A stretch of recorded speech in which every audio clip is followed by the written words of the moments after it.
morning, trades. New week, new quarter. I think Q1 was certainly one that a lot of people would like to have forgotten, but we're hoping personally as a trader that we do continue to see a bit of volatility and a bit of life and a bit of movement continue to play through this market. If we have a look at the futures open, we can see that S&P futures are looking pretty soggy at this stage. A few sellers coming in, but again, pretty uneventful. We look at risk effects this morning, and we're seeing a few sellers in the Kiwi dollar, but I wouldn't read too much into it at this stage. The dollar's looking a little bit perky, following on obviously from that strong payrolls number that we saw on Friday. That was the talk of the town.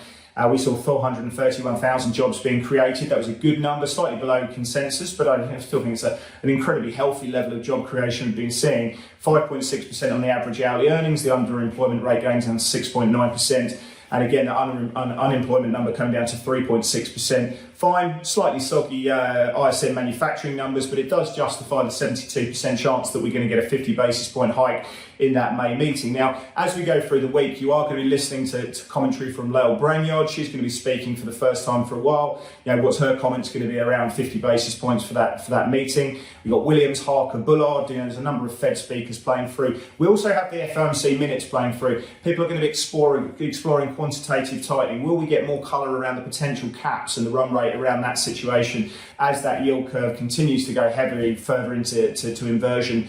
We are watching the Aussie dollar this week. It's trading in a bit of a tight range. We've got the RBA meeting tomorrow, of course. No one is expecting any kind of rate changes to be playing through.